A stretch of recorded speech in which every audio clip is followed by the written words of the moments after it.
Hello everyone, today I am going to teach you how to write ionic compound formulas.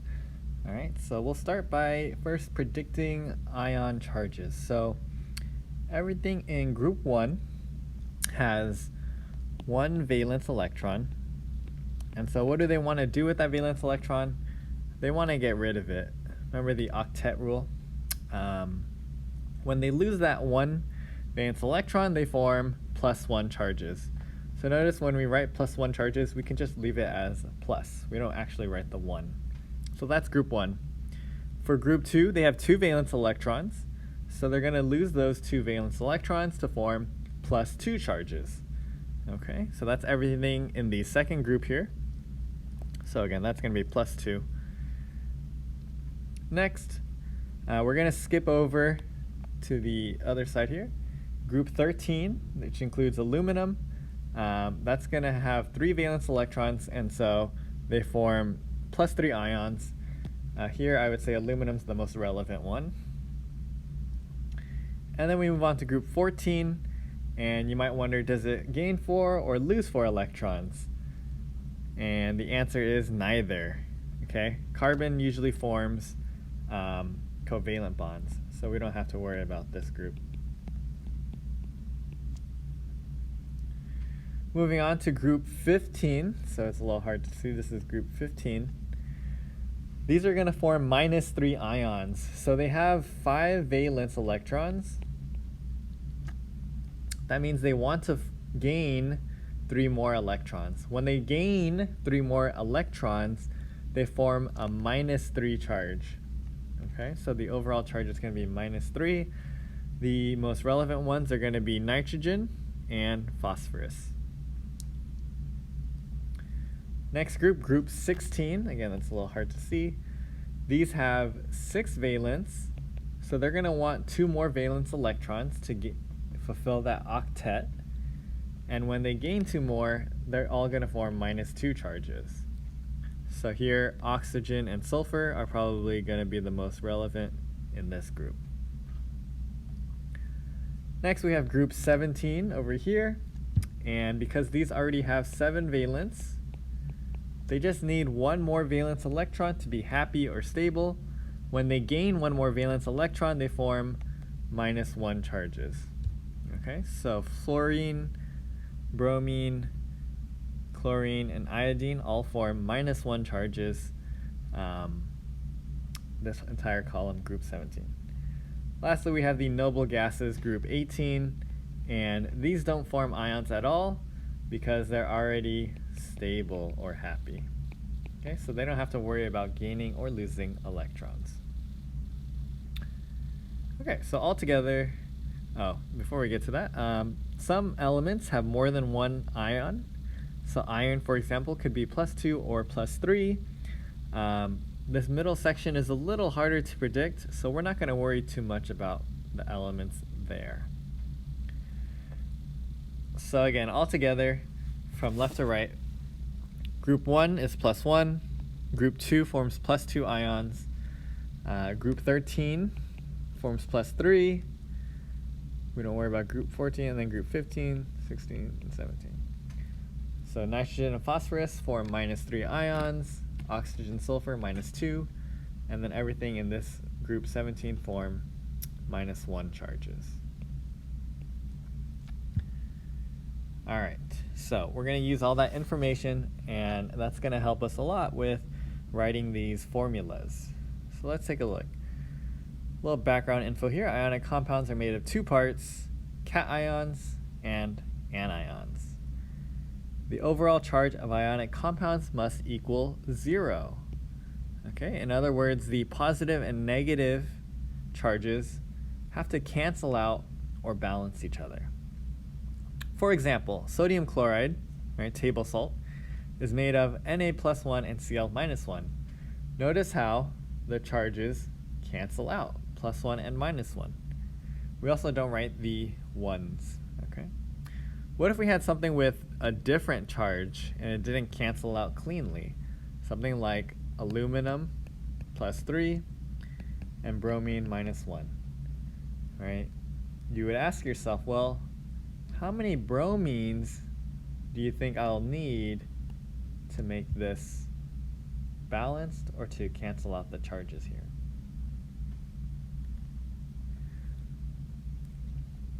All right, so we're going to practice writing out these formulas. And this is our first example, aluminum and bromine. What ionic compound would form between these two elements? So first, I would write the charges for both elements. So aluminum and bromine. So for aluminum, you can go ahead and look at that table. What do you think? What's the charge of aluminum?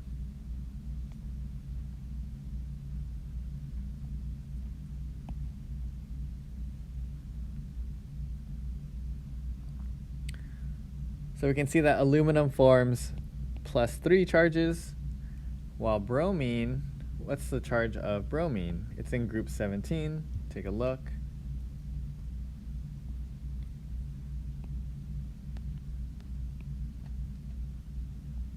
Everything in group 17 forms a -1 charge. Okay? So, next we're going to do what I call the criss-cross method. And this will help you figure out how many of each ion that you need. So aluminum's +3, bromine is -1. So crisscross means I take this top number and I bring it down here as a subscript. I take this top number and I crisscross it and bring it down here.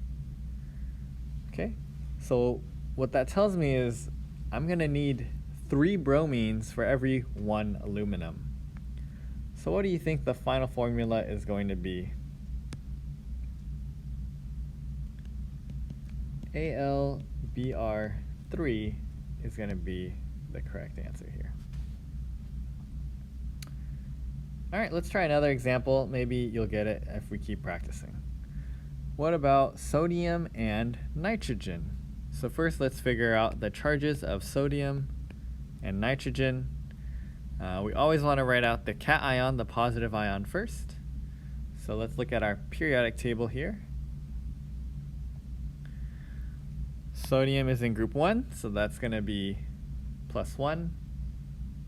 Nitrogen is over here, and we can see that's going to be a -3 charge. So +1, -3. Next, we're going to do that crisscross method. So Na +1, nitrogen is -3.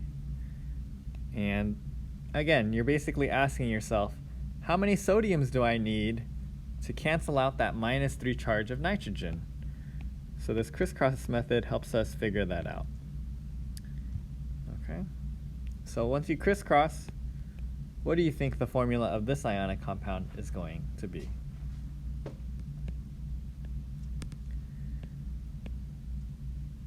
Na3N is the correct answer. You need 3 sodiums for every 1 nitrogen. All right, so if I want to cancel out that -3, I'm going to need 3 of these sodiums, and that overall charge will cancel out the -3. Okay, we're going to talk about polyatomic ions next. And so these are ions that have more than one element in them. So for example, nitrate is NO3 -1. It's the whole thing there. So same steps. We want to figure out the charges of our 2 atoms.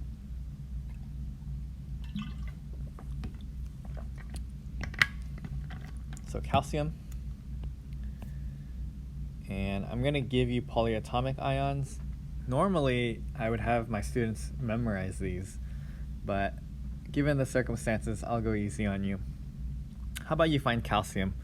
What charge would calcium have? Feel free to rewind the video or look at the table given. It's in group 2. So everything in group 2 has a +2 charge. Next, we want to do the crisscross method to figure out how many of each thing we need. So if calcium is +2 and each nitrate is -1, how many nitrates do you think we will need?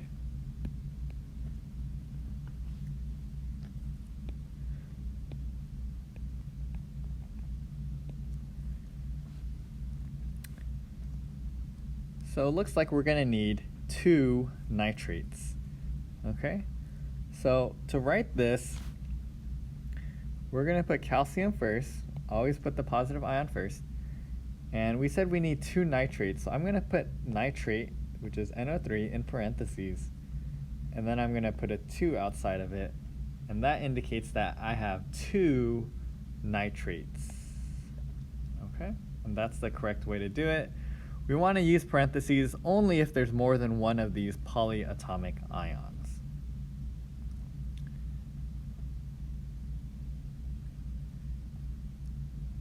All right, let's do another example here.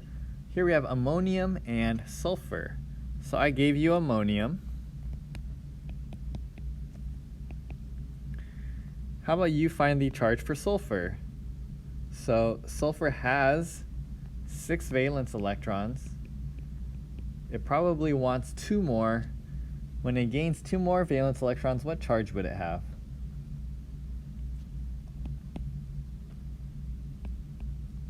-2 charge. Okay, gaining electrons makes it more negative. Next step, we want to crisscross to figure out how many of each ion we need. So this NH4 is all together. It has a +1 charge. Sulfur is -2. And again, we just do the crisscross method.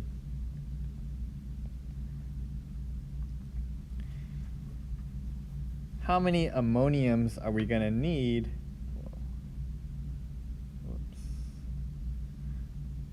for this sulfur? Okay, it looks like we're going to need 2 ammoniums. So our final formula, what do you think the final formula is going to be? How about you try this one?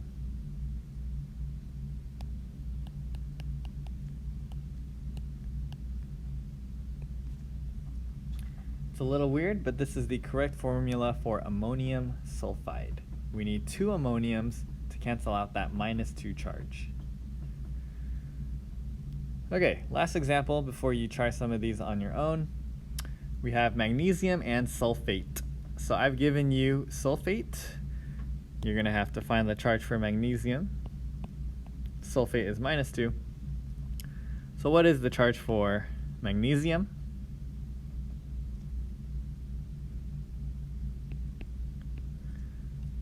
+2 is correct. Next, we're going to crisscross, keeping our polyatomic ion together. And let's see what we end up with.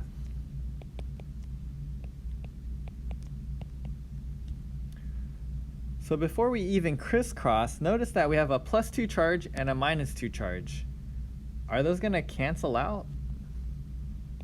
Yeah, so we can crisscross if you just want to practice crisscrossing. And we'd get Mg2SO4 2. But notice right here it says, if needed, simplify the formulas. So what do you think the final correct answer is going to be here?